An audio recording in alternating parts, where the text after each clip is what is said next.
On this week's episode of the CVG Off the Record podcast, Rob gives us his impressions on Alien Isolation. I talk about if Tomb Raider Definitive Edition is worth returning to. We discuss PlayStation Now, what it offers, and problems that Sony might face. And we talk about our confusion surrounding Valve's Steambox.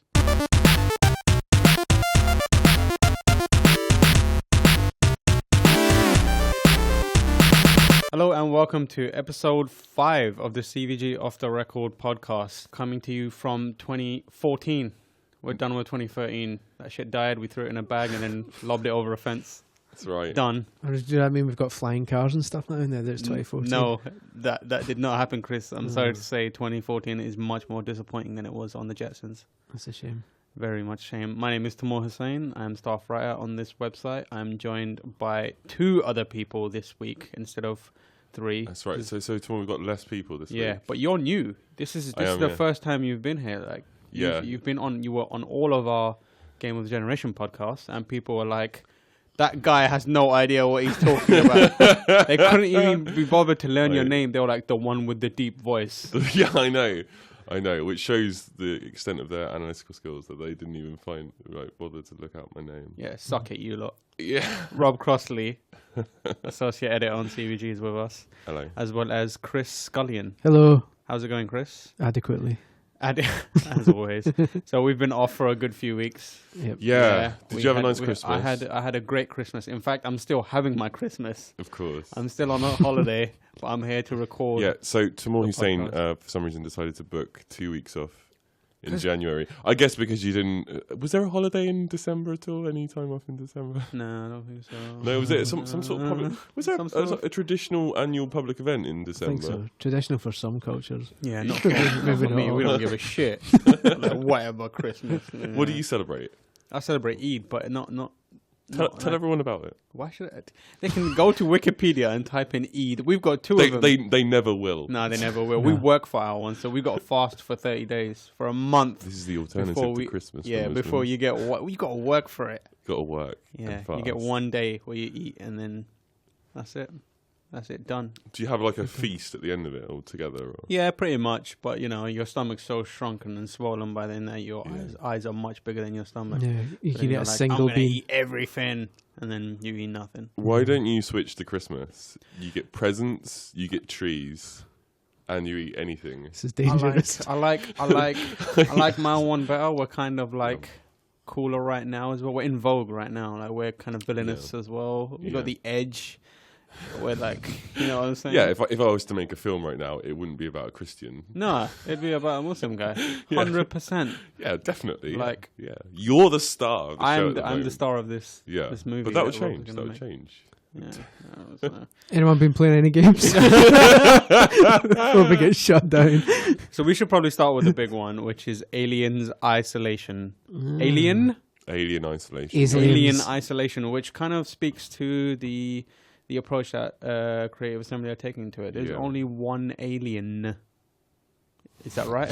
Yeah, but it's also about the 1979 movie. Yeah, exactly. Movie Alien. Singular. Yeah, rather than the sequel Aliens. Yeah, that's how it's written. Aliens. It's the jazz version. Yeah. Fabulous version. I should talk about it though, because I actually played it for 30 minutes. So Creative Assembly in December took us to their Creative Assembly, who have given us such games as Rome Total War, Shogun Total War, Noun Total War. So while they might not be, they work on RTSs. Yeah, but I guess that might be an off-putting thing for some people because it's now we have this. I'm assuming first-person exploration game.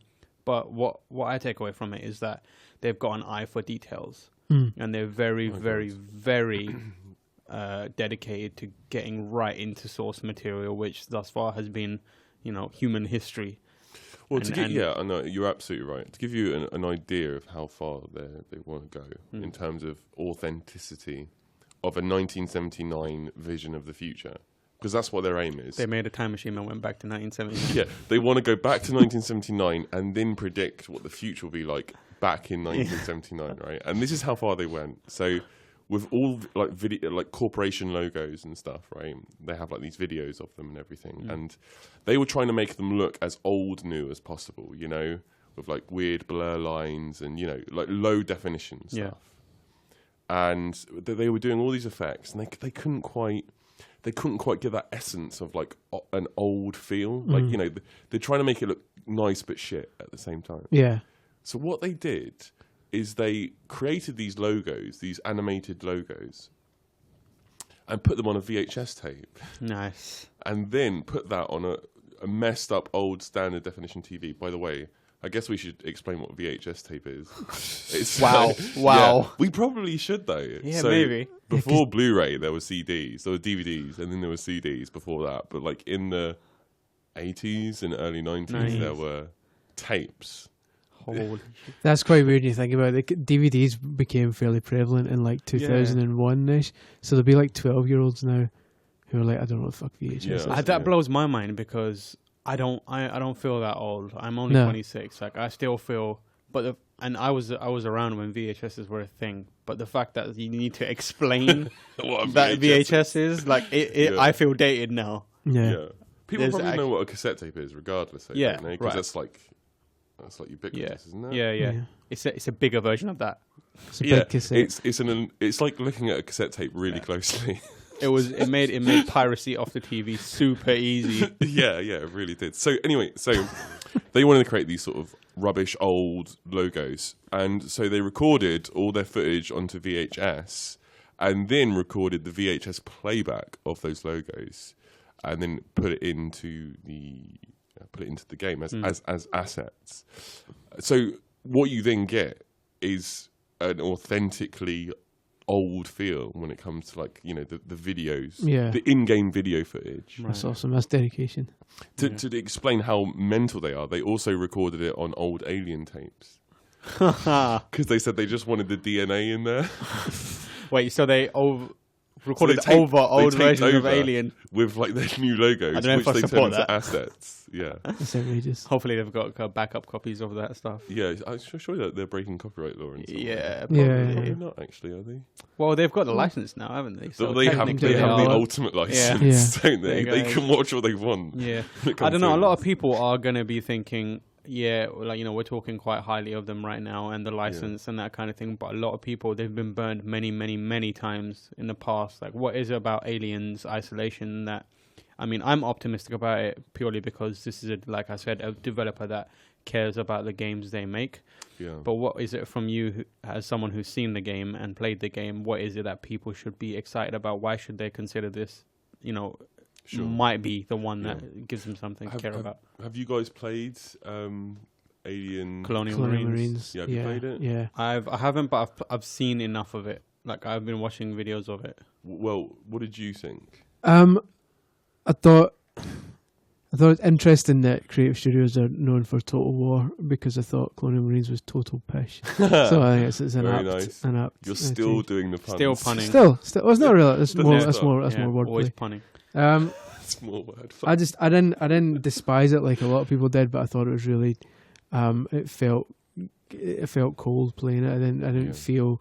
There wasn't any tension. There was no tension. With one level, apparently, where they remove the weapons.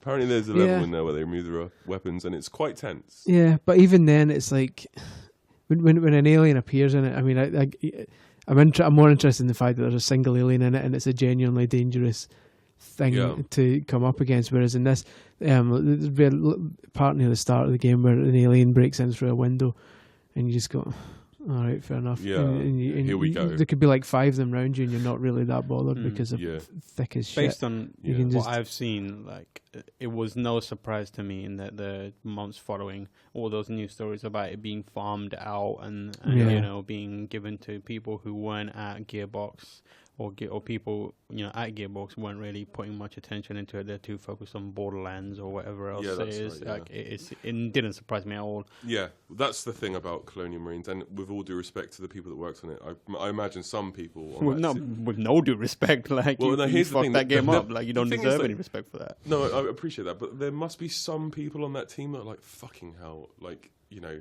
the game designer or the programmers, they just do not care about this, or we're so under-resourced. There are definitely going to be some people at Gearbox. Yeah, I mean, you could tell there was an element of love in that game, that there were people involved in it who did care about Alien. Yeah. That they had all the previous guys from Aliens, all the soldiers' weapons are hidden throughout the game and all that, and they brought the guy back who voiced Hicks and all that. You could tell there was some sort of we want to make something, and parts of the game looked genuine. Looked like it could be part of the Aliens movie. So there are obviously people, art designers and the like there, who wanted it to. But the problem, to be the part. I completely agree with you. I completely agree. But the problem was somewhere along the line, there was someone in that process, either in publishing or investment, who couldn't give a shit. Or studio head, or creative lead, or key designer. There was someone along that line who didn't care. Yeah, or just wanted to get it out of the way, or didn't have the assets and money and resources available. There was something wrong with that project. Yeah. It's funny that Gearbox are responsible for 2 of the biggest turds of last year. 2 of the most anticipated games as well, Duke Nukem and Alien Colonial Marines. Yeah, they have a C team, don't they? Yeah, they have a well, I think they're a very good studio, provided they're working on their own properties. Like if they invested, like Borderlands, there's no way that game would have come out until it was absolutely good, like perfect. Yeah. And it's their flagship. brand now. Everything else can burn in a fire as far as they're concerned. That's the impression I get from them now. So if they get a franchise that isn't one that they created, it's going to be pish. Yeah, absolutely. But the Creative Assembly, I would say that the Creative Assembly are the complete opposite. They are the inverse to this. Yeah. When I went to the studio in December, I got the clearest possible sense that every single person on that project cares deeply about it. And you can tell by even the idea of the game itself, which is a really hard thing to do. They're making a survival horror game with basically one foe that you don't see all the time. This foe, if you look at the Silence of the Lambs, Hannibal Lecter's in that whole film for 14 minutes? 14 minutes of like a 90-minute film. Yeah. They're inspired by that. They want this alien to pop in and out of this big expansive story, and they want it to be a dynamic battle with this amazing AI killer, this ultra apex predator that can outthink you and outfox you. That is incredibly hard.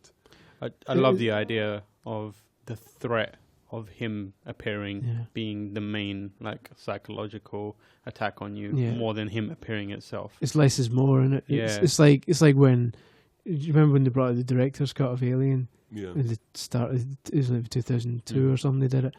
And it was actually shorter than the original version because all that Ridley Scott did was take shots of the alien out of it. That was most of the shots of the alien he removed because he wanted to have less to see. You see even less of the alien than you did because that was more scary. Yeah, and a game which I mentioned it on Twitter. If you follow me there, you'll probably be like, oh yeah, that makes he's saying this again. But one of the games that does it so well, which I know you haven't played, is Metroid on the Game Boy Advance. What was it called again? Metroid Fusion, that's the one, yeah. That does it so well. So it's like the Samus's suit gets infected. I forget the circumstances again, but it becomes an evil version of her suit appears. She's got a different suit now, but it's been taken over by some sort of parasite, and it's moving around on its own, and it is constantly chasing you throughout this entire installation.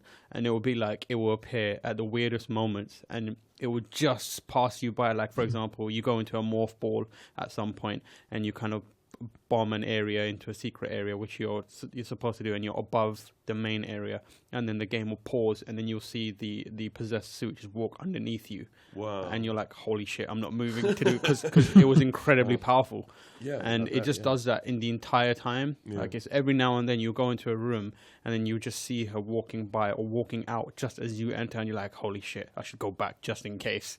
Wow. It's really good. Actually intimidated. Yeah, it's a really intimidating part of that game, just knowing that she's around somewhere and could appear. It's the same with Nemesis in Resident Evil 3, when he would just appear out of anywhere. And well, I mean, I should say then that Alien Isolation is remarkably scary. My hands were shaking after I finished playing it. And also, this is quite embarrassing, but when you do these play tests, some of the development team are usually in the room with you. They're not telling you what to do. They're not influencing you in any way. They just want to see how you view it. It's really useful information. Yeah, for it's them. feedback for them. Yeah, it's feedback for them. And I'm a bit of a jumper at the cinema. And so during this game, the first time I saw the alien, my shoulders went as high as my fucking ears. And I went back as far back in the chair and pulled this stupid face like I was about to get hit by a car. Turned into a turtle. And I was like, oh God, I'm going to die. But I didn't say anything, but I was, I was about to almost. And I just stood there. I froze still in the game, and the alien just ran at me, and I was basically like, just take me. I give up. Yeah, I would be useless in an apocalypse. I was just like, it's over. You mentioned it briefly earlier, but the AI part of it. I was watching the developer interview, and they said they recounted a story about one of their testers playing the game and hiding under a desk in the game for about 7 minutes, trying to figure out the patrol pattern for the alien, and then eventually coming to the conclusion that it doesn't have one. Yeah. It's just doing what's natural, and that's a big part of the game. Can you talk about that a bit? Or? Yeah, I know, and I'm not entirely convinced by this. I think it probably will work, but so what they're trying to do is they're trying to build an alien as a killer, not as an NPC character. And the difference is actually very important. So in any game, Uncharted or something, all the enemies, they're not actually programmed to be killers, are they? No, they run routines. They run routines, but like really fun routines. So there's one that's going to be in a helicopter shooting at you, programmed to miss you all the time.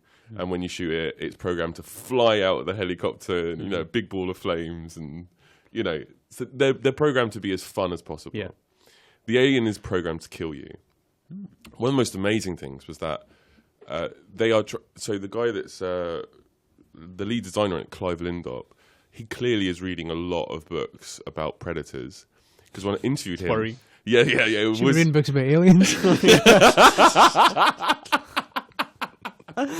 After this, he's just going to be at a loose end for what to do, and shit is going to go bad really, really quickly. He's going to be like, well, I've got all this information on how to be a killer. So, and I'm done with this game, so I might as well, apply my trade. He's the next Sherlock villain. So anyway, he's reading a lot of books on predators, and he said to me, the one thing about predators, how they sort of control their territory and how they sort of become the apex, the key predator in their territory, is that they never want to harm themselves when they kill you. So they never want to run directly at you, because even though they definitely know they're going to kill you, they think, well, if I run, I might get, I might snag my leg on a rock. And if it bleeds, you can kill it. That is a Rocky reference. No, it's Predator. No, that's Predator. Oh my God, that was also in Rocky 4. Was it? Yeah, no, is that not if he dies, he dies? No, I'm getting it mixed up. Because it's in that scene where Rocky fights Predator. When Rocky fights Predator. That is a fucking film. Adrian, he just cuts his head off and hangs it on a tree. And the Predator nearly finishes him off, but Rocky comes back. So he's been reading a lot of literature on predators. So they don't run straight at you because they'll take a they bullet might in the hurt dick. themselves. So what they tend to do, all predators like cats or something, they sneak up on you. I mean, even a lion will sneak up on someone. And why? I mean, it's far. A lion would try and sneak. Fun. A lion is it's programmed for fun. Genuinely is. They like the stuff. They like to toy with their, if they're apex predator, you're not just gonna roll up and be like, you're dead, done. They're gonna be like, I'm gonna prove myself. This is why I'm the apex predator. Yeah. Shazam! Out for a Maroc. Swat. Wow. So anyway, they are.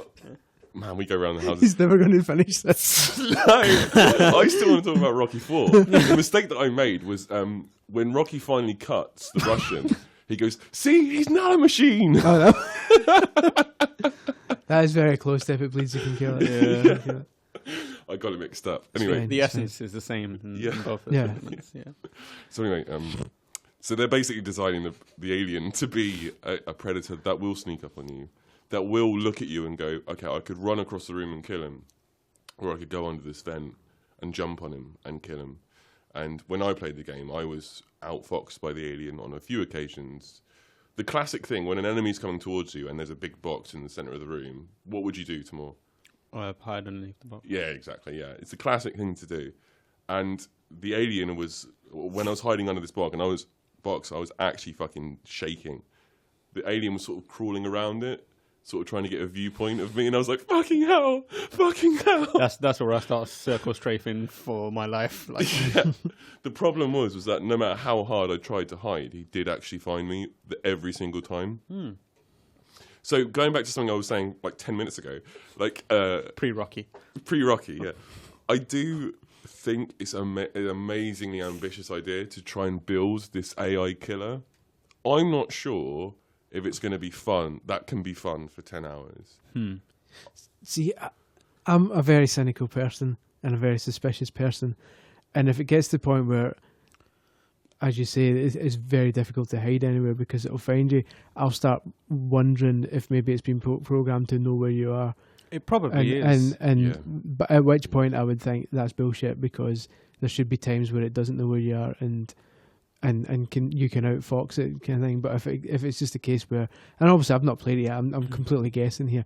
If it's a case where if you just sit in a box, eventually it'll just home in on you. Yeah. It might be that, they're still at the point where they're making it, and right now they're focusing on getting him to be as like omnipresent, godlike as possible, and then they'll start poking holes in his AI and saying this is what gets him. I suppose there'll have to be different difficulty levels, so they'll have to slowly increase its the amount of errors it would make. The weird thing is, like, if it is designed to always know where you are, he is always designed to know where you are and hone in on you. That means that at a certain point you will be forced to engage with him, but at the same time, he needs to be a presence throughout the game. Does that mean that you can't actually like win a battle against him? Yeah, is it just that you run away from him, or you do enough damage to him that he did they explain how that works at all? No, they didn't know. I mean, I think these are legitimate questions. Yeah. And you can understand why. I imagine we all respect this project. Oh yeah, this is the most I've been excited for a game since the DS game. Yeah, definitely. But we also know that there's pitfalls here. Yeah, quite a few. Well, the main pitfall being, what are you going to do for the other 15 hours? Because there's weapon crafting. So that's the thing. Like they say there's no weapons, but like you said, there's weapon crafting in it. So where does that come in? Is that going to be making blades or pulling pipes off the wall? In which case, fair enough, that makes sense. Or are you going to find a box at one point that's got a load of pulse rifles in it, and it's just another shit alien game again? There's 30 human character models as well that I saw. That's what I read. The impression that I got was that the alien is this kind of overarching presence, this threat, but the other threat is the psychological impact he has on other people at the station. So they start turning on each other, and they start hunting you down, and they become volatile, and you have to engage with them as well. Kind of like the Thing as well, then, in a way. Yeah, kind of, exactly. Yeah. So your weapons will be used primarily to defend yourself against those people. Yeah. As well as, but then what happens when an alien pops up? It's not like your first instinct is, I'm just going to toss this weapon away from me. So like, if you've got a weapon, surely you just fire at it. At which point? They did tests actually. So they put people in rooms with just the alien, and they gave them They gave these people big, massive plasma guns. These guns looked pretty impressive. Yeah. It's a plasma gun. So, and apparently, according to them, every single person that they did that test with, whenever they encountered the alien, they instantly ran. Yeah. Never fired the gun once. That's what I would do. Because the thing is, like, at a certain point, when the threat is too big, you don't want to draw attention to yourself. Yeah. That's what my brain says. Like, if I fire this plasma rifle, it's going to make hella noise. And that thing is going to know exactly where I am. He's probably going to dodge it, and he's going to know exactly where I am and just kill me.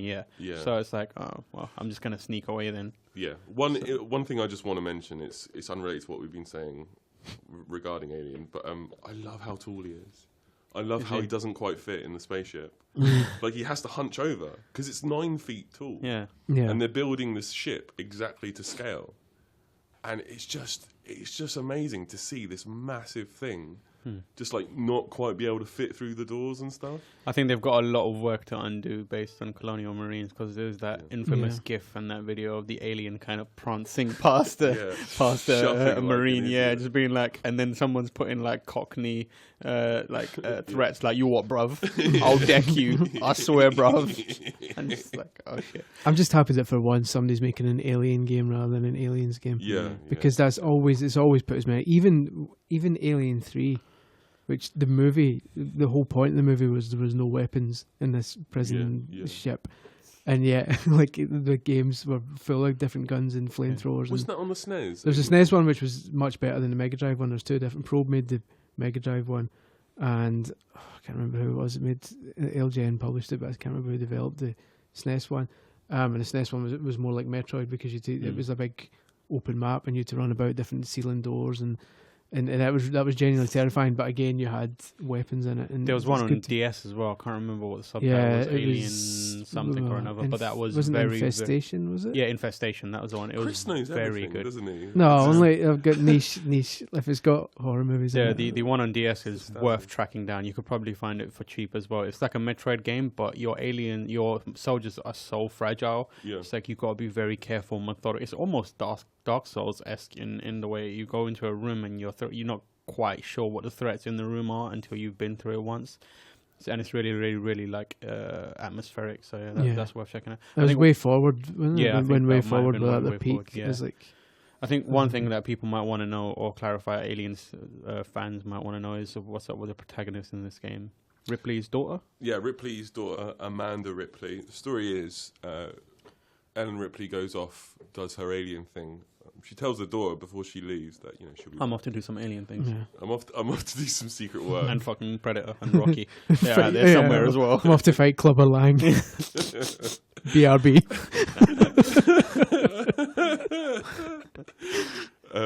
I just know in my head I've got Sigourney Weaver with Clubber Lang in a headlock.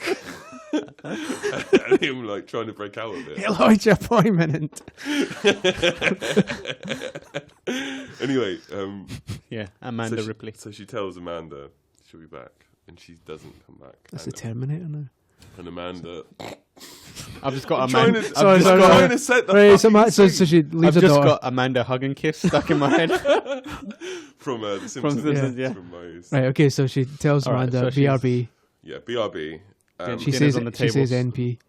So 15 years later, Amanda's grown up. She's 26 years old by this point. She doesn't know what happened to her mother. Sort of an unbearable unknowing of what happened. And then she works for the company. Help me out. What's the name of the company? Is it Weyland-Yutani? That's the one. She works for them, and they say, right, we found your mother's flight recorder on your mother's ship.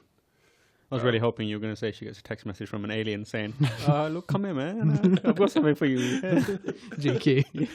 Just a lol's picture of like Snapchat with his mom, like selfie. Look what I found. Of dog or something.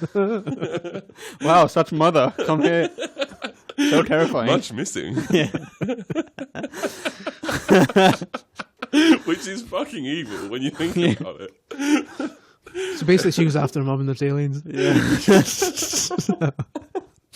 So Amanda Ripley goes off to a trading station on the fringes of space called the Sevastopol, I think it's called. Mm-hmm. And this is it's a decommissioned trading station. She goes there to find the flight recorder, but nothing is as it seems, and stuff.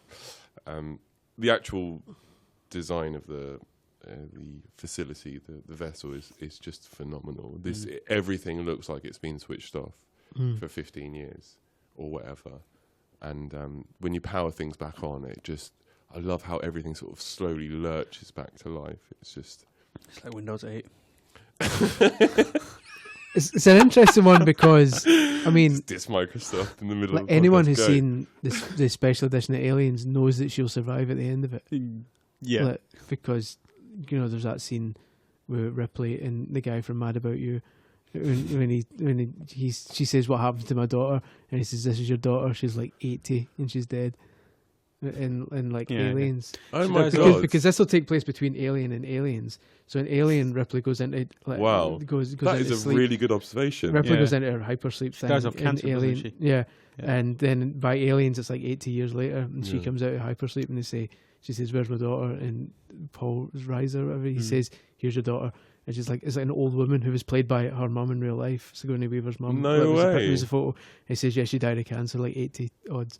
And she goes, oh. Wow. She goes, and this is one, by the way, she was like in Alien Infestation as well. He didn't say that, but she probably add that back in. We've done the ultimate spoiler. Yeah, thoroughly spoiled that game before it's even out, yeah. She lives. But yeah, so based on... It's not a massive spoiler. I mean, a lot of people have seen Aliens. Based on Rob's impressions of it and what we've heard, it's something to be excited about, or at least keep an eye on. 7 out of 10. I said 7. Jeez. I think it's the most. I think so far this is the best chance we've had in a long time. Yeah. To get a good, well done Aliens game. It's going to be released late 2014 is the release date. It's available for Xbox 360. PlayStation 3, 360, PlayStation 4, wow, Xbox One, and PC. Is there any other consoles that have been? There are other consoles that have been unfairly shunned. They've said it's not going to be available for Wii U already, haven't they? Yeah, which is a bit. And they're thinking about Oculus Rift support. They are thinking about Oculus Rift support for the PC version, which everyone's on PC is thinking about. We should move on to a game that you've been playing. Yeah, I got the opportunity to play Tomb Raider the other day. The Xbox One and PS4 version of Tomb Raider Definitive Edition. Right. Now the thing is, I've never played Tomb Raider. I've never played. This is a game. This is a game then that will be good for you. It's like I enjoy Tomb Raider a lot. If you go back and listen to the Game of the Generation podcast, myself and Chris were quite up for it. Like we really liked it. I know Chris likes it way more than I do, but I'm still quite a big fan of it. And as someone who played through the original 1.5 times, watched my younger brother play through it once as well. So I've seen a lot of that game. I don't think this will be enough to make me come back and play it again. It is honestly just a kind of touched up version of the original. It very much seems like they're being opportunistic in that release. Like there's nothing else going on right now. There's not a lot to play for, buy and play. So this is kind of like, if we put this out, we've got a good chance that people will buy it again. And a lot of people who never played it might be like, this is the one to get, which is a fair thing to do. And, you know, it is a critically acclaimed game. It's a very good game. So if you haven't played it and you've got these consoles, it's really a no-brainer. Like you pick this game up and buy it. But it is genuinely, the differences are all cosmetic. There's nothing new to it. There's no additional content. There's nothing else, you know, nothing to bring you back if you've already played it before. It's got some, and even still, the cosmetic upgrades are very difficult to see, you know, without someone pointing them out and saying this is what's different.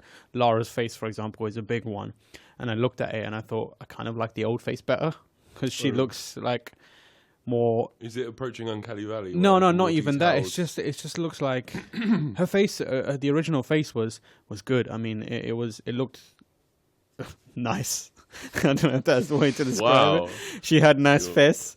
I mean, like it looked like Lara, and it looked good, right, and it was like kind of like well-defined features, like kind of angular almost. But now you look at it, and it seems like, have they just shoved in extra polygons for like no reason whatsoever? Her cheeks are kind of chubbier. Her eyes are wider. She looks a little like, I looked at her and I thought she looks kind of more anime to me, which is weird. She looked less like a human being and more like a game character. A bit more beautified then, actually. Kind of, Does she look more like the actress that played?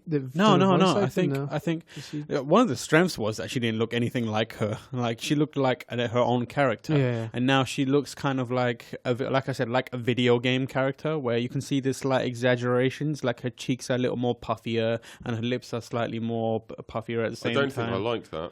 No, the original Lara, like she looked good. She had kind of smaller eyes. She always looked like she was kind of tired, kind of a gritty face. Now she looks like just like a bit of a model, and it's weird. Like, and the other kind of like the whole point of Tomb Raider was that she wasn't just a pair of tits anymore. She was like they'd rounded this character, and now they're kind of going slowly back downhill again. Is it as serious as that? The thing is, like, I the only reason I thought about that is because I was writing a preview on the game, so it was in my interest to look at her face for as long as possible. And, because they were making a big for the deal. for the most part, you won't even recognize it. Like you probably won't even look at it long enough to kind of make judgments on how you feel about it. Like you'll see her face now and then, be like, yeah, it articulates better. Like when she speaks, the lip movements are more defined, and she looks better. But for the most part, you're staring at her ass, like, or her back, and she's doing backflips and being thrown around. You never look at her face too closely. Right, yeah. The other big thing is that her hair, the Tress effects thing, which is they've given each of her hair strands more like freedom and physics. That sounds immensely boring. It is. On the one hand, it's incredibly boring. Like it's like, okay, that is... Some guy had to work on that fucking thing. It's an NVIDIA thing, isn't it? They introduced it into the PC version. That was a big thing for them. On the one hand, it is pretty boring. Like, you could be like, this is cool, it looks fine, but I could not care less about looking at her hair. But on the other hand, it's quite impressive that it doesn't like screw up in the ways that we see commonly. Like, for example, remember when Heavenly Sword came out? They were like, we've put a lot of attention into the way her hair behaves. They used an entire SPU for the hair. Yeah, and her hair was going through her face, and it was spazzing out and going crazy. Right. PlayStation 3. Yeah, PlayStation 3. But with this, it was very, very... like I put it as well behaved in my preview, which is exactly what it was. It wasn't like possessed at any point. It wasn't flying around like crazy. It was just kind of like reacting to the wind properly. Kind of as she moved, it would like strands would wrap around her neck or just hit her face and kind of go around the contours of her face. But it's, again, who cares? Like after you see that once and be like, it's so realistic that you forget even to pay attention. Like how much do you pay attention to someone's hair in a movie? No one cares, really. Yeah. At the same time, they've got other effects, like they've put more fires around the place, so you can see more lighting tricks and you can see like embers and stuff like that. But that is pretty much it. There's nothing more to it. Yeah. But like I said, having said that, it's an excellent game. Yeah. And it's it's worth playing if you haven't played it. If you're a big fan, then it might be worth picking up. But it comes out at like 40, 50 quid, I think. I think I saw it at £40. But £40 for a game that kind of is that much is very slight in changes. I don't know if that's. Yeah, I think it's only for people who haven't played it first time round, right? I mean, I know I'm in the minority because I was a massive fan of the first game, so I'm probably still going to get it.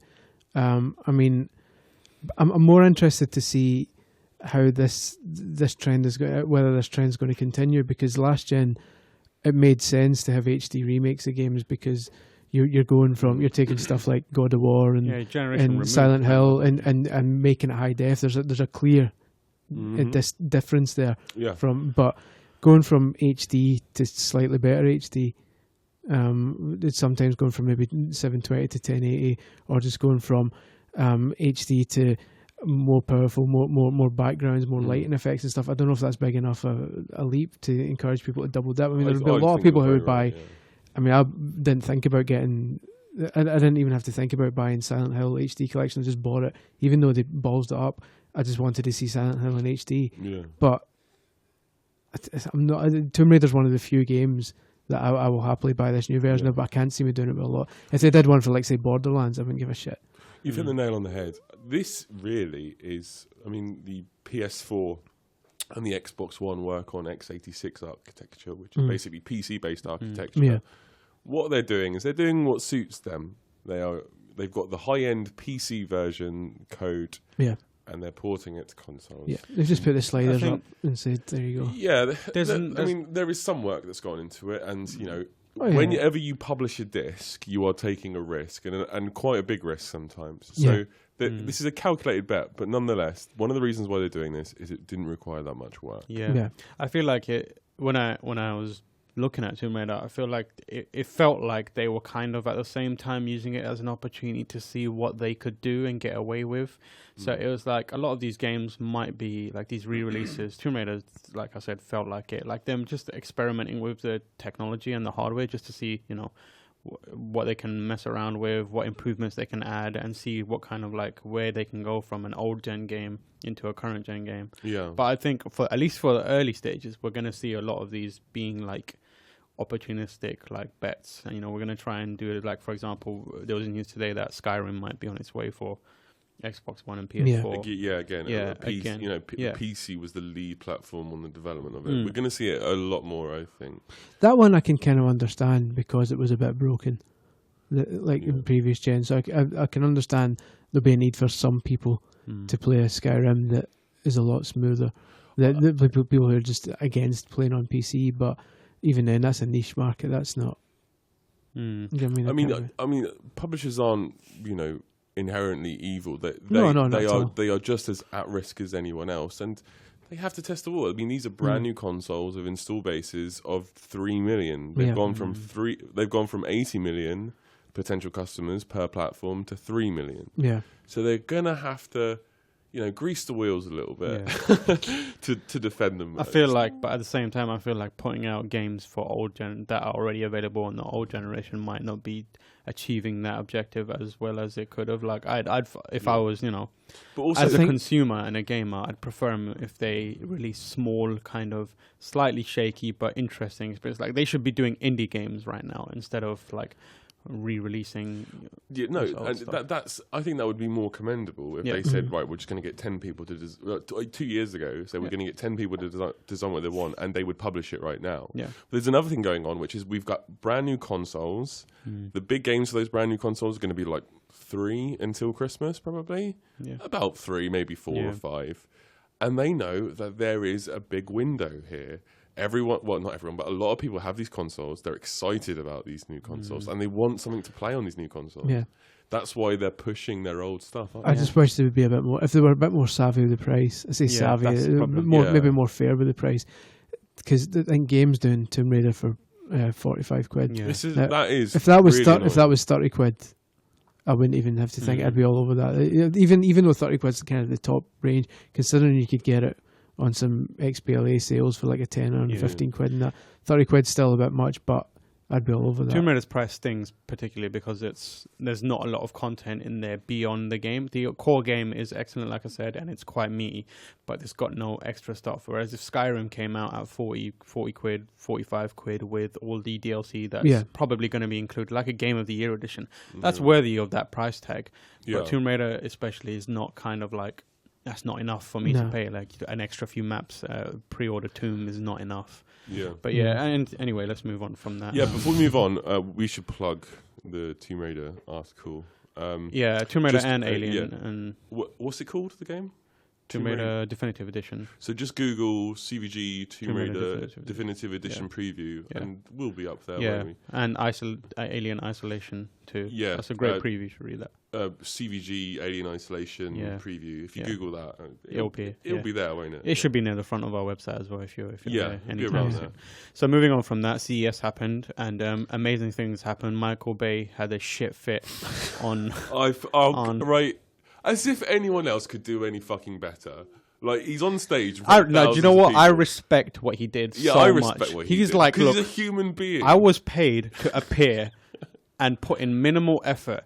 You are putting extra, responsibility on me. So instead of fucking it up and turning into... I could tell he calculated this. He's like, I could either vanish right now and be a meme for a week, or I could carry on, wing it, and turn into a worldwide meme for the next year and a half. And he was like, I'm out, peace. And he left. And the other guy was like, Michael Bay, everyone.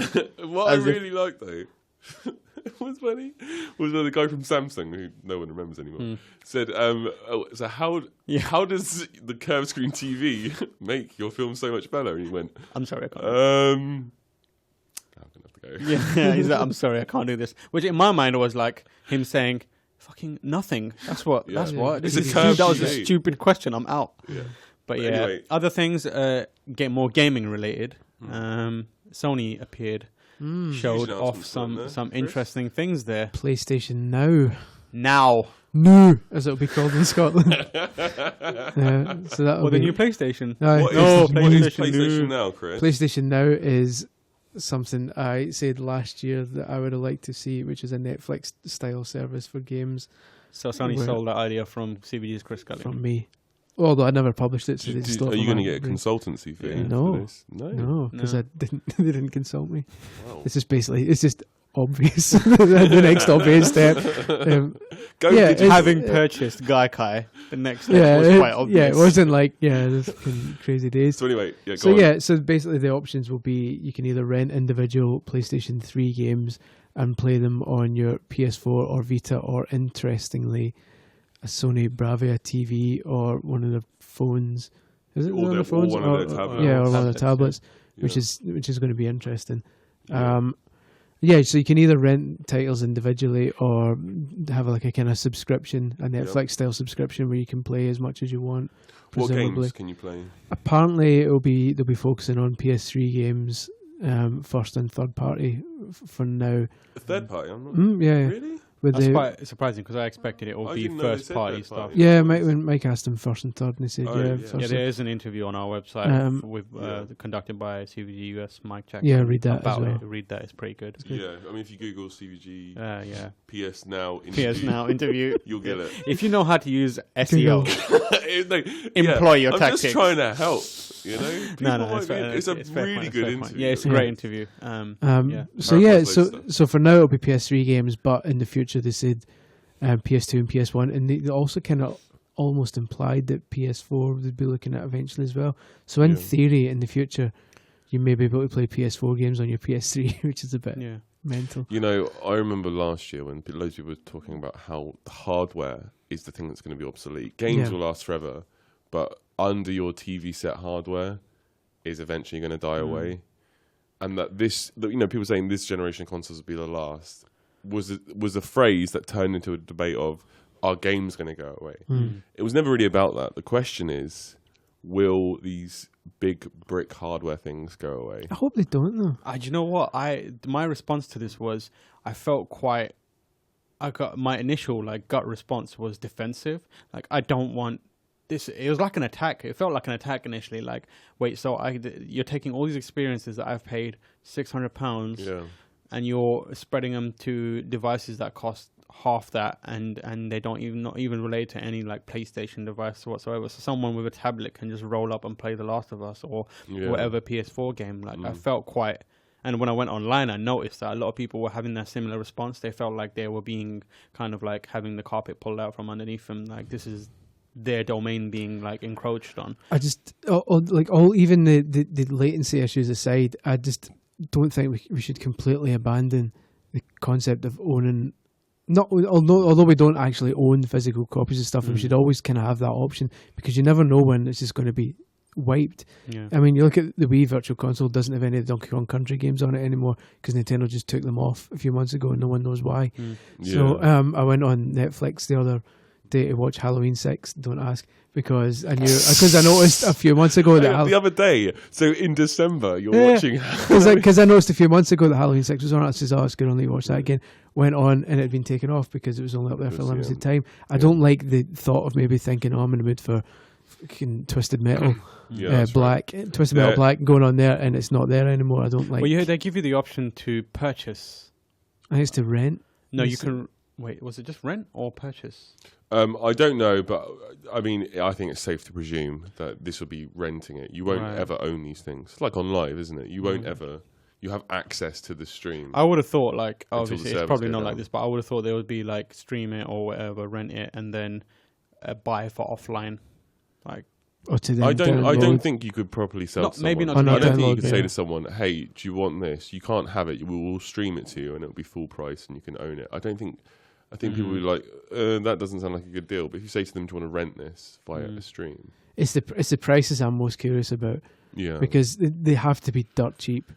Do you know what I mean? If they're saying they won't be that cheap if they're putting PS4 games in it. Yeah, you're PS4 games. Value the PS4. Definitely not PS4 games. PS3 Even games. PS3 games, the amount of data you're having to move to stream that to someone, it's got to be expensive for them. Even for stuff like Netflix, it's like a movie in its current resolution is maybe a few gigs to move from one point to another. Same with other streaming services. I use Comics. Comics is a few hundred megabytes at most. So they can afford to charge for £5 a month for a membership on Netflix, and a couple of 30 quid a year is for my Marvel membership, but I'm moving like 20-30 megs at most at a time.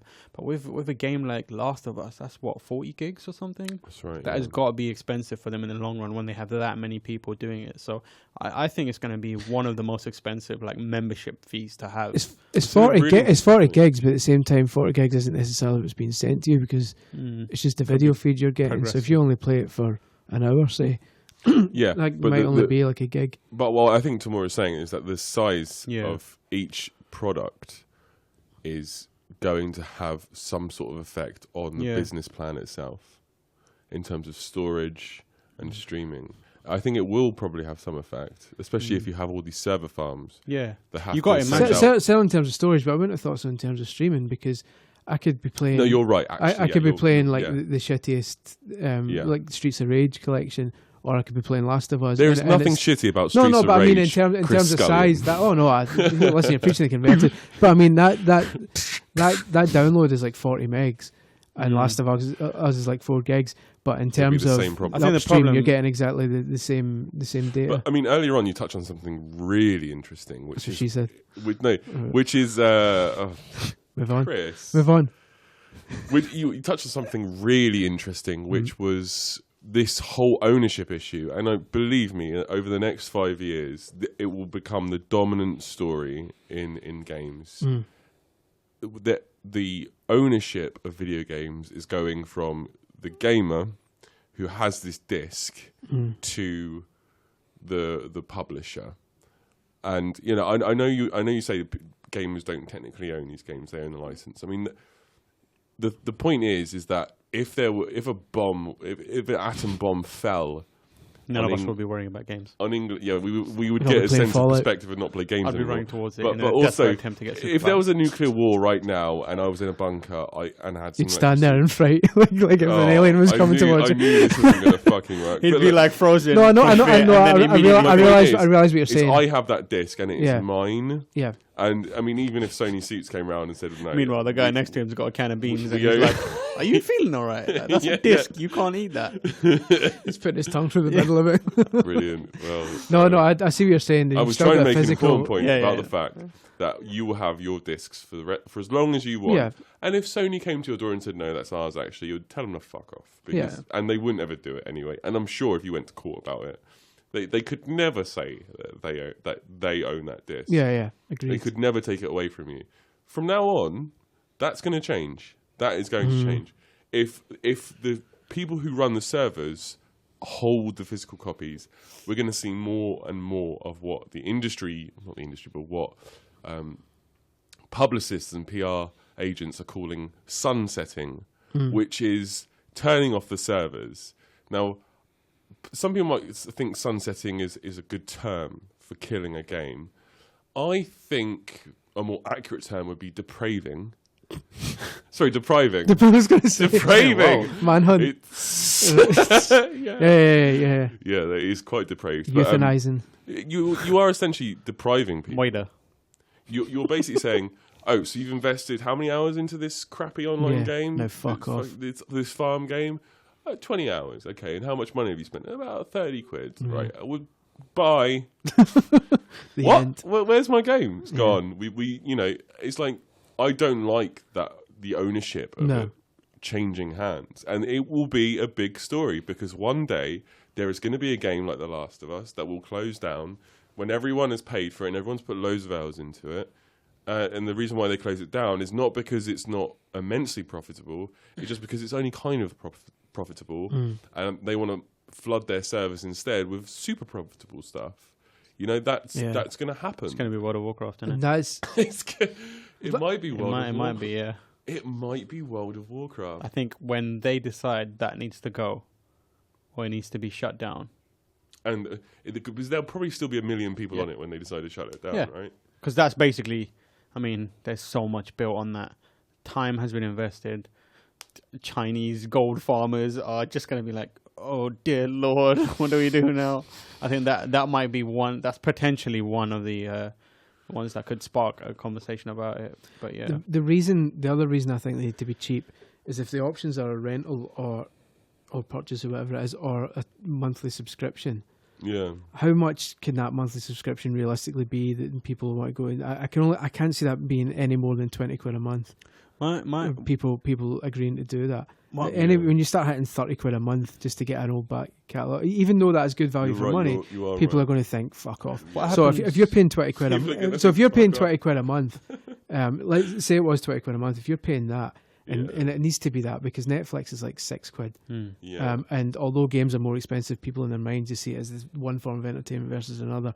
So £20 a month. So how much is a single game going to cost? It can't be any more than £20. It's got to be like a tenner at most. By the way, incidentally, I am a bit worried that that there's going to be an online subscription bubble and crash.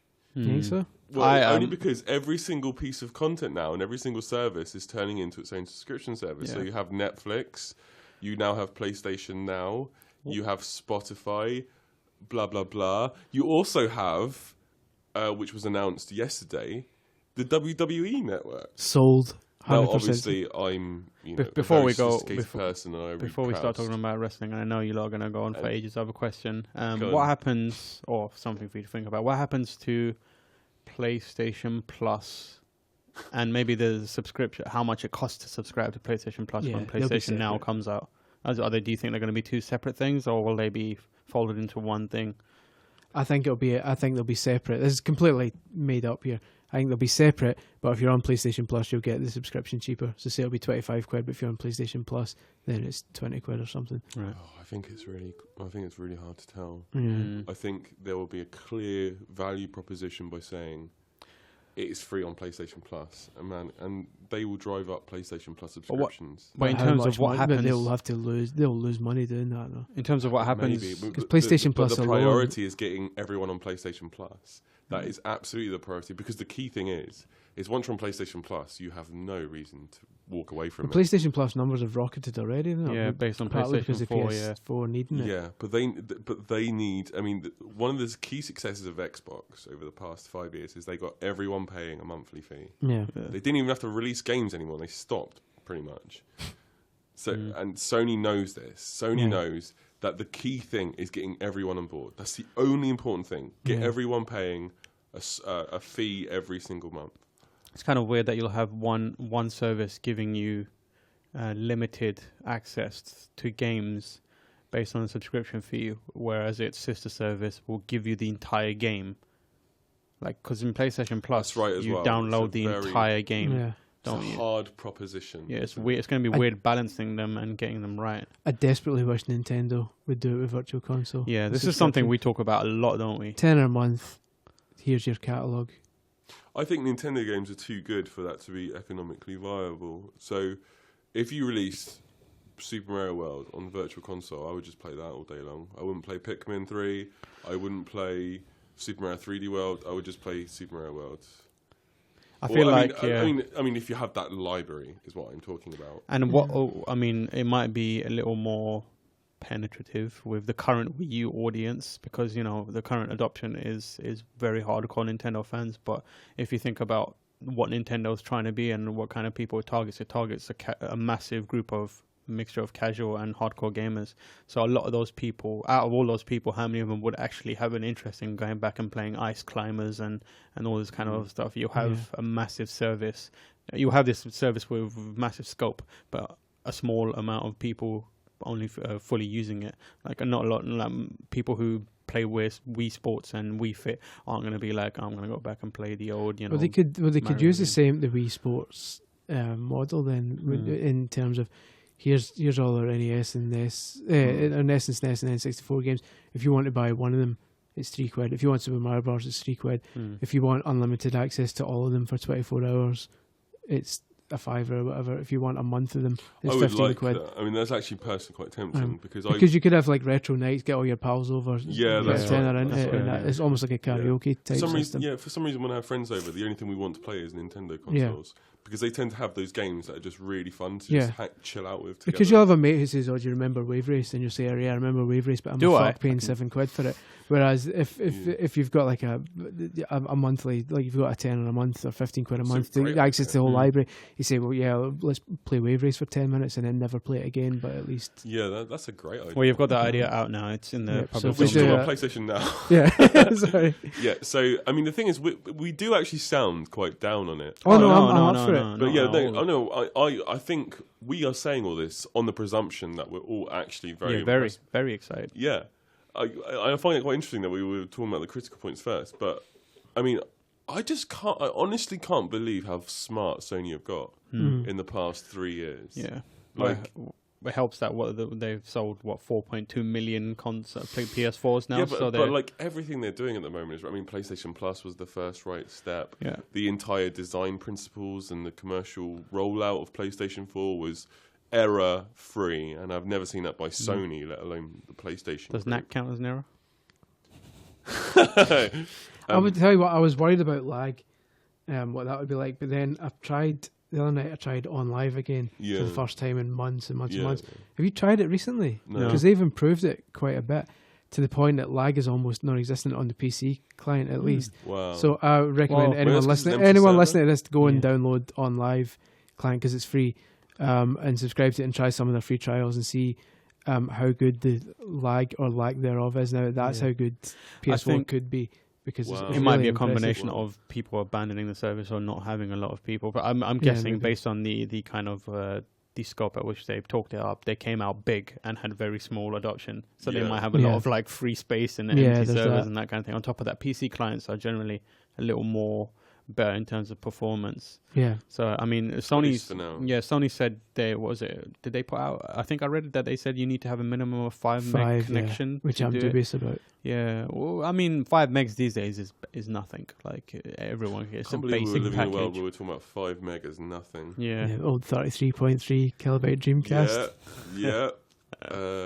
But yeah, we are definitely excited about this. I'm more so excited about I'm hoping that they can get third parties on board in a big way, which they've been quite good with PlayStation Plus. I mean, games are out for a month before they're on PlayStation Plus, to the point where for Vita titles, I don't even think about buying them. I just assume it's going to be free at some point. Yeah. I'm just counting down the days until Tearaway's there, and I've passed up opportunities. So those are first party, but they're really good at third party developer relations at the moment. So I'm hoping they can negotiate like PS2, PS3 era games to be on that service. Yeah, like I'd love to play Metal Gear again. I'm also hoping, I'm not sure if this will happen, I don't think it will, I'm hoping to go down more the WWE Network route rather than the Netflix route, and saying from day one, here's fucking everything. Here's the entire, as much of the PS3 library as we can get. Yeah, instead of, but I realise realistically that probably won't happen. WWE Network works because they own all their own content, so they can just say here it all is. Yeah. Whereas Sony can probably from day one say here's all our first party games, but we now need to negotiate with Capcom, we need to negotiate with Konami, we need to negotiate with. Yeah, I mean, there are some companies that have released PlayStation 1 games that are now defunct, and the ownership of those licenses are part of a legal problem.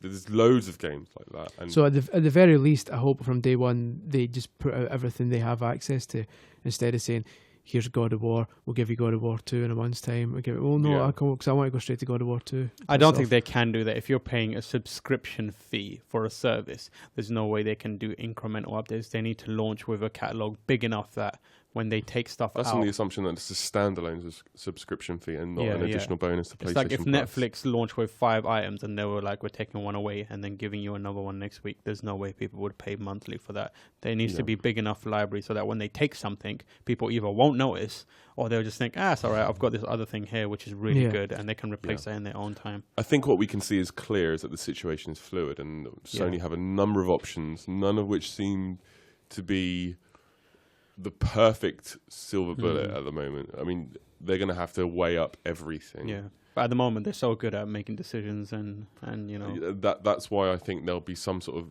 even maybe a limited service on PlayStation Plus, and maybe just a few pounds more. So there might be 2 tiers of PlayStation Plus, like a bit like silver and gold, right? Yeah, PlayStation Plus. or something along those lines. I'm just really happy that I mean, we've seen, this is what became of Gaikai, and I didn't expect that we'd see that for a long time. So it's quite surprising, and it's kind of quite good that we've seen it so early in the year. Just one more question before we move on to, I imagine we're going to talk about Steam boxes before we go, right? Yeah. Do we think PlayStation Now, because all you need is a DualShock, do you think PlayStation Now will come to PC? I don't think so, no. I think it absolutely will. Really? I think they are going to go hard on PC. Maybe, you think they can?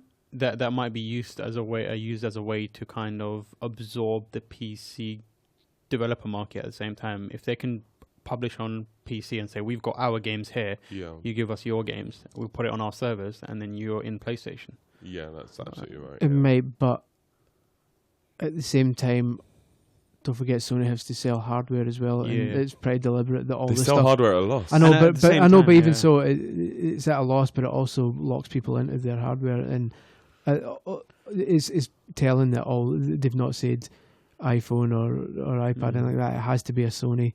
No, it has to be a Sony phone. It has to be a Sony tablet. No, or it has to be a Bravia. They've got plans for Android. They've got plans for Android and iOS. Yeah. At the same time, I mean, you're better. Yeah, the chances of selling, of getting someone to sign up for a service where they're paying every month is probably better.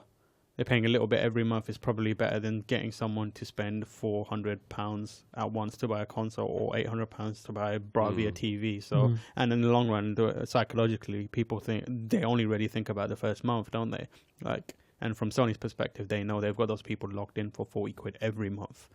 Yeah. So on PC it still works. Yeah, I think there's nothing to stop them on PC. I think you can buy a DualShock pretty cheap. And I think they're going to go hard on Valve's audience. I really, honestly do. I mean, and that doesn't surprise me. Valve are trying to go in the living room anyway. Yeah.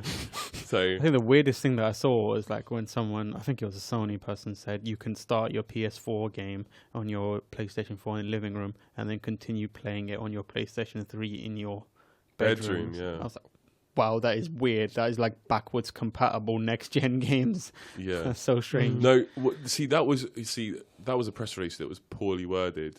When they said that, what they meant was is you can play a game on your PS4, so it could be like a retro game. Yeah. It's more likely a PS3 game being played on your PS4. Yeah, and then exactly, going back to it. Yeah. But I guess based on what they're saying, at a certain point, all games will be playable on all devices, right? No, new PlayStation 4 games are always going to be £40 on $60. Yeah, based on what you think, as in disc. Like they need to protect the value they of need PS4, to protect the high price. It's interesting, but let's move on to the next thing, which is Steam Box. All the Steam boxes are out; they're everywhere. They are everywhere. Personally, I looked at them and I thought that is way too expensive.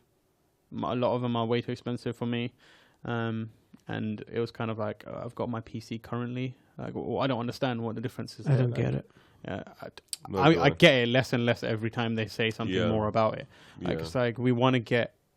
I understand that they want to put a console out and they want to, or they want to be in the living room, but it just seems like they should just. Personally, I just want them to put one thing out and say this is it. Instead of being like every Alienware coming along and being like, I've got this, we've got this, we've got that.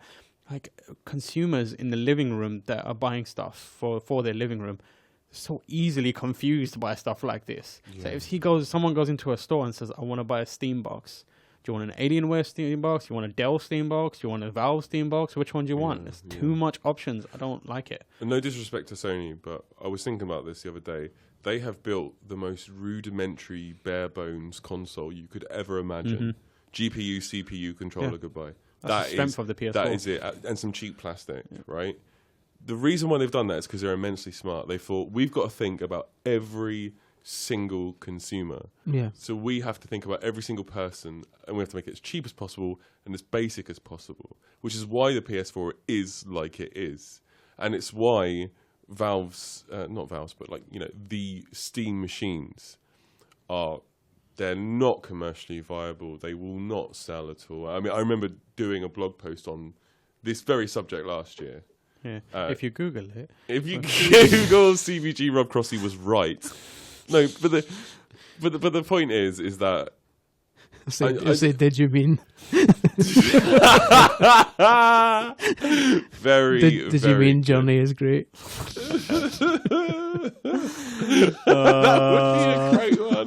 That would be a great one. Anyway, yes.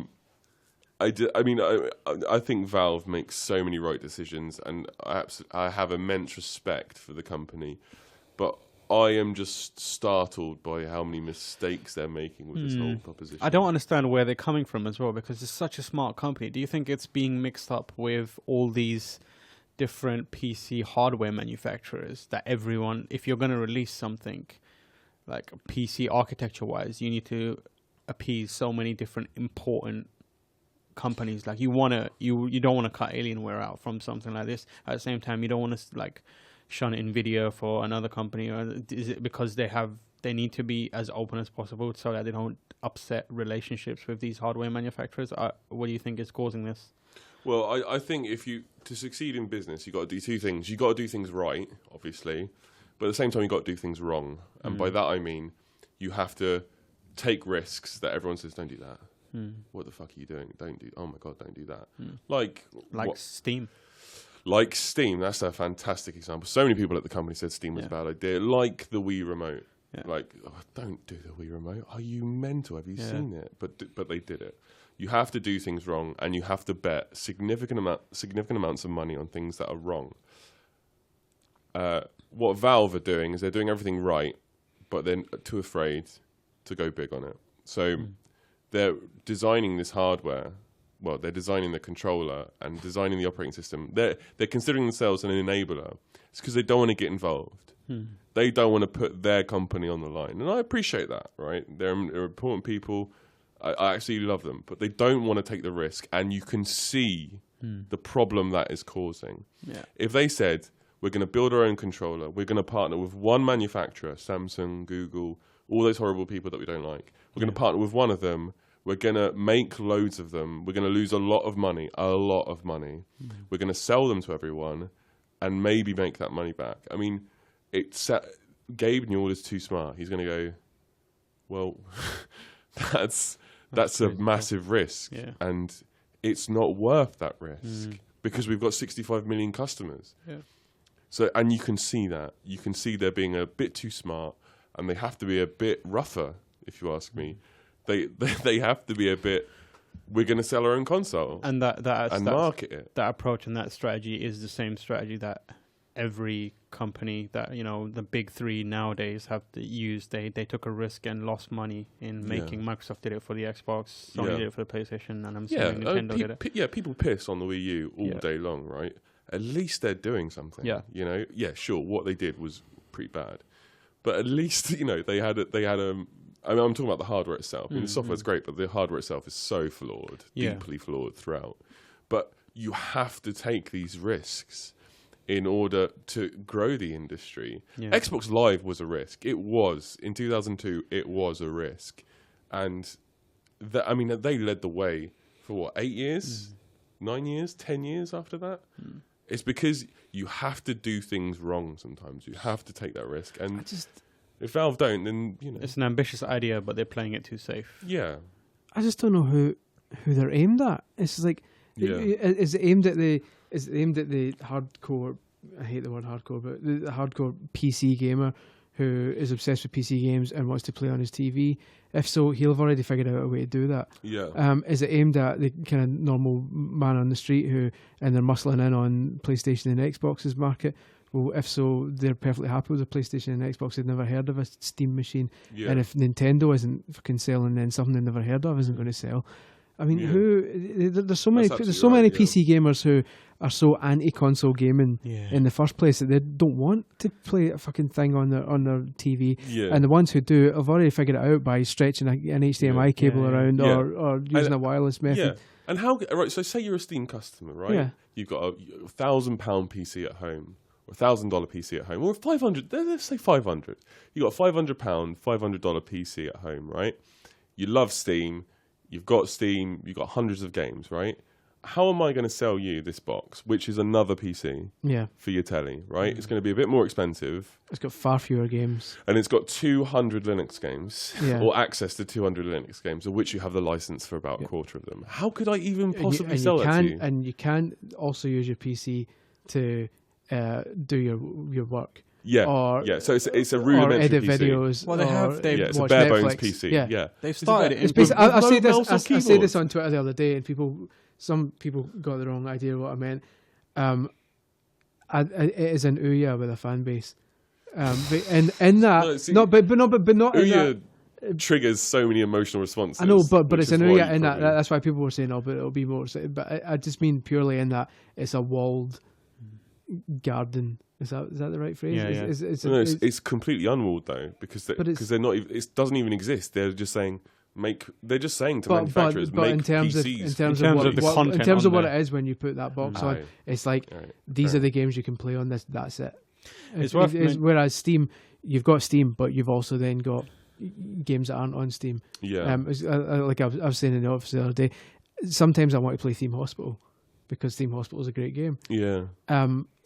It's not on Steam, so I just say fuck off Steam. I'll just play Theme Hospital instead. I can't do that. You tell your PC to fuck off. Oh yeah, regularly. Not even PC software within the PC. Exactly. Steam. Did you have a Kinect for it? It's worth mentioning that, like you said, Valve are taking steps to try and address the issue with, like what you said, a PC gamer who has thousands of games. They've got that one feature where you can stream your PC games from one. But they're talking that down now. They're now saying it's weird, but like this is the thing. This is the thing I don't understand. If this is a feature, why couldn't they have just made? They've already got their Steam TV fucking thing. Big picture mode, which was free and awesome. So let's be fair. Why can't they just make a tiny cheap box which streams from you plug a dongle in your PC, you plug this into your telly and just stream it, and that's it. That's the end. That's your Steam machine. Is Steam on the PC you've already got. It's a controller. And if you don't have a PC, buy a PC because it'll be just as cheap, and you can do all this other shit on it. Thing that your Steam machine is your fucking box that connects to the wireless dongle. I think they eventually probably will do that. It's just that I don't know who they're going to find, but they will eventually find someone that says, "Yeah, we'll manufacture 1 million pucks for you, like Apple TV pucks, and we'll manufacture those controllers for you, and we'll do it at this price and get this much." The thing that I think about is, I know when I say this, people say, "Oh, that's not right," but in a big way, PC gaming is somewhat limited in what it does by what's the experience is being made for console, right? Yeah. As in, like, the majority of games, they are created with console in mind, and then they have better versions for stuff like Assassins that's targeted towards the console, and then they have a better version, more like unrestrained versions for the PC. So if that's what the primary thing that you're trying to pitch to people who are going to buy this thing for the living room, why wouldn't they just buy a PlayStation 4 instead? So you're left with stuff like the quirky stuff that Steam can do, the indie games, the alphas, the early access stuff. Yeah, 200 of 3,000. Yeah, exactly. But why would you create a device that costs £500 to or £600 plus to experience those games? Like, at a certain point, I think they should have just made like a Steam tablet or something. Something really small and simple, like what Chris said, that can do the bare bones basic stuff for the people, instead of this massive, weird, all-encompassing, but like not a master of any device. Yeah. It's also, I mean, agreed. I'm slightly out of touch with the PC gaming scene, but what is the most common resolution people play at? Surely it's higher than 1080p. I would have thought. Yeah. It is. Yeah. So you're also asking people to downgrade, because most people who have a TV in the living room isn't a 4K TV. Yeah. So most people are going to be limited to 1080p, and they'll be saying, "Well, I'm used to playing at higher resolutions than that on my PC. Why have I just paid fucking between $500 and however many $1,000 it is to downgrade to have less games at a lower resolution?" Yeah. It's such a weird strategy, but and like earlier on, I was telling you about how much I love playing on Nintendo consoles when I have my friends over and play around the TV and stuff. But sometimes I want to go in my bedroom and turn my light off. And hang on. Get Rocky IV on. That scene where he fights Predator and just fap. Go in my If bedroom. it bleeds, I can dig Go in it. my bedroom, turn off my light, sit on my desk, turn on my PC, and play some PC games because you get go blind. yeah, because you get absorbed in a different world. Like PC gaming is on your desk, and you are alone. No one has 2 chairs for their desk. You should bear in mind No that one. most of the time Rob's playing Football Manager. So different world is like spreadsheets. And I played shit. XCOM actually the other Good stuff. day. Good stuff. It's just like PC gamers are PC gamers for a reason. They've got a very specific set of properties that they enjoy. They like the fact you can modify games. They like the fact that it's the kind of them and its screen, and they've got their keyboard and their mouse, blah blah blah blah blah. Yeah. And all I can see the Steam machine doing is saying to them, all this stuff you love that makes you proud to be PC master race and all this shit that they talk about. We are now going to take all that away from you, and you're now left with a console for £500. that you spend most of your time putting down because you'd rather play PC games. Now you're playing a console that you didn't want weird to play. controller that replaces a mouse and keyboard. Yeah. I mean, earlier we started this discussion by saying what I said. Valve were trying to be too smart about this, and I guess when you actually cross-examine the whole model, I think what they're doing now, this half in, half out approach, is the only thing they can do. Because if they went all the way in on this, I think they'd be losing tons of money. I think that's thoroughly covered the Steam stuff. I think we've been going for a really long time, but before we do vanish, it's worth talking about briefly Evolve, the game from Turtle Rock Studios, the former Left 4 Dead developers. They have a new game, which is in the same vein. I've been away for a while, so I haven't been keeping a close eye on it. But I have brief details on it. It's very much similar to tell Dead. you what, because we don't have time. Why don't you just list through some key details? Okay, so about apparently they've been working on it for around 3 years. This is the game that was formerly to be published by THQ, but obviously THQ went down the shitter, and now it went down the shitter. Yeah, I think 2K is doing it now. So yeah, so it's like this massive. Time. It's got these massive open world environments. It's very similar to Left 4 Dead. You've got your team of 3 or 4 people. You each got a specific set of skills, and you are hunting one alien monster, which is also being played by a different player. But that alien monster is incredibly powerful and evolves in power during as the game goes on. But yeah, that's I think that's slated for 2014 as well. I know that we're getting hands-on time with it, or we're seeing it later this month at some point. Yeah, I'm not sure if we were allowed to say it. Don't matter. No. Yeah, so we're bound to see it sooner or later. So it might be. Publishers show us games. Yeah. So it might be this month. It might be next month. It might be the month after. Yes, that's a 1 versus 5 multiplayer game. We've got details about it on the website. If you Google Evolve details CVG, I think it's a good idea. It's a great idea. Listeners, but yeah, all right. Yeah, you can see that. And just briefly before we go, I want to say anyone with an Xbox One should get Max Curse of the Brotherhood because it's good? excellent. Yeah, excellent. that's all. That's good stuff. I know I linger on it. Oh, and also, by the way, I finished Super Mario 3D World. I finished it as well, actually. I got all I actually finished it. 280 stars. I finished the main game. I didn't finish the 4 extra ones. This is pathetic, but it took me more than 10 hours to complete Champion Road.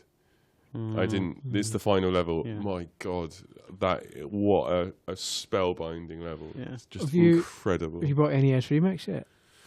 Yeah, my housemate has. Yeah, it's really hard. Like, you have to be like, you have to play Donkey Kong as Link, and who can't jump. That's my perfect game. I've been playing loads of Bravely Default.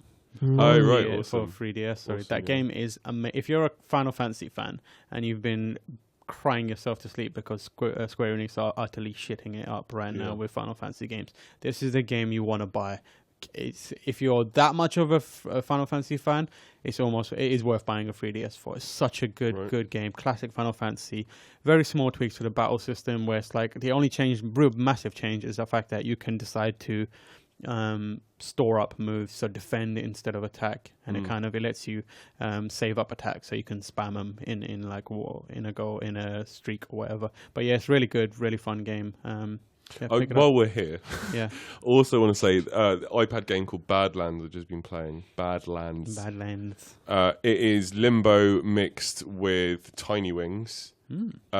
Beautiful beautiful, gorgeous presentation, amazing sound design, really inventive, really inventive. If you've got an iPad, you like video games, you should definitely give this a try. While we're here, Doctor Who Legacy on iOS is obscenely addictive. I've been playing it for a month and a half now. Great. It's basically a rip-off of Puzzle and Dragons. But with Doctor Who characters. It's amazing. So we've got an interview lined up soon with this development stuff. So. I'm also selling a cupboard. While we're here, I've seen that. I've seen his cupboard. I've seen his cupboard. Stay away. While we're here, I've been playing Dota 2. Have you started really? playing Dota 2? Yeah. I've gone through all the training stuff. It's really, really good. Awesome. I've been trying to. There's this one point where you so you know how Dota works in middle lanes and all this stuff, and there's a point where you have to really know your character. So one of the training levels is like, do this middle lane fight, which takes about half an hour with a character, and do it with 15 different characters. So I have played up to like 15, 20 hours of that game, doing a training stage over and over again with different people. I'm just going in a straight line, killing everything to the end. But it's kind of fascinating, and it's weirdly good. But they've introduced a training mode where you can have another player tutor you in game. Right. So if there's anyone out there that's a good Dota player and wants to tutor me, please get in contact. And finally, while we're here, the robot was the best thing about Rocky 4. Happy birthday, Polly. That was Rocky 3. Was it? Oh, I don't know anymore. I thought he was really rich by Rocky 4. No, he's rich in Rocky 3, isn't it? No, in Rocky 3, it's all about his journey, isn't it? It's like, because it's the first time he loses, and Mick dies. Yeah. No, he's really rich when Mick dies, though, isn't he? No, because the 3... Is it 3 where he fights Hulk Hogan and does all the adverts? Yeah. So that's the start of it. So he's not rich yet. But that, so but that was what it was about, though. But by the Clubber very Lang start comes from the streets, and Rocky comes from privilege now. Yeah, but by in the start of 3, he's starting to make his money by doing the promotion shit. But at the start of 4, he's already rich. Hence the robot. He's got the mansion and he's got the robot. Oh, you are right, actually, because Apollo Creed is also in the mansion. Why would you name your son Clubber? That's right. Huh? Why would you name your son Clubber? It might just be a nickname, a moniker. Right. His real name's Clive Lang. Yeah. Rocky. Norman Lang. KD Lang. Is that KD Lang? And while we're here, finally, everyone should read Superior Spider-Man. It's a great comic book in which listen to this, Peter Parker dies. What? Spoilers. He's killed by Dr. Octopus, but Dr. Octopus figures out a way to transfer his mind and consciousness into Peter Parker's body. So Peter Parker dies in the body of Dr. Octopus, and the new Spider-Man is Dr. Octopus. That's some goofy How shit, amazing is that? It's so good because this villain is Spider-Man, but he's like somehow compelled to be a good Spider-Man, but he's got all these villain strategies and skills, so he's like, I am the best Spider-Man there ever fucking was. And he takes care of business so well. Yeah, it's great. It's a great series. You should read it. I've got nothing else to declare. Anything else to declare? No? I could be here all day. Yeah, we should get back to work. Yeah. So, before we go, you can read our website at cvg.co.uk, or if you like typing in long URLs, computerandvideogames.com. Or just Google CVG. CVG. When you'll get. Why don't you start bookmarking us? Yeah. And turn off ad block. Come on, that helps us, guys. Yeah, please. Jeez. What is your problem? You can follow us on Twitter at CVG_news. That is the most predictable thing ever. When someone complains about ads on a site, get CVD ads, and then someone like who thinks he's like discovered the penicillin goes, "Why don't you try ad block?" We know. Fuck off. Yeah. It's built into the browser by default. Shut up. So follow us on Twitter at CVG_news. We're on Facebook, Computer and Video Games. Follow us on Twitch at CVG_live. Do we have a YouTube channel tomorrow? Yeah, it's CVG. I'm not seeing the theme here. Great. We've got loads of videos on there. Twitch, I say, because we're bringing back our live plays in a big bad way this year. This is like not bad as in like bad, but bad big as in bad ill. Ass way. And then you can follow us. Yeah, alive. That was a Kanye West Jay-Z reference there. And then you can follow us all personally on Twitter. I'm at Tamoor H. Rob is at Rob _Crossley_. I'm still speaking to other Rob Crossleys on Twitter to try and get their name. Yeah, no one's got. There's one guy who's called Tamoor, just Tamoor. I was like, maybe I can get. And I imagine one tweet. No, he's a well-known published author, like fantasy novelist. I was like, fuck, never getting it off of him, ever. Chris is Scully 1888. It's the same year the mighty Glasgow Celtic were founded. No one cares. That's why. No one cares. No one cares. No one cares. Well, now I know all your passwords. So. You think that, but no. And you can follow us or add us on Xbox Live and stuff as well, can't they? You can. Please be our friends. Yeah, please be our friends. Actually, find us. You can find us on there using our profiles online. Do some Google work. We're not going to tell you them here. I'm not going to come back next week. Why not? Just don't want to. Fine. Fair enough. Fair play. No, I might do it. On that bombshell. That bombshell. He's already declared his love for Rocky. He's got nothing left. Yeah, that's right. Yeah. All right, that's enough. Bye. Right, We watched it for 10 minutes. Sorry, bye. That was really good.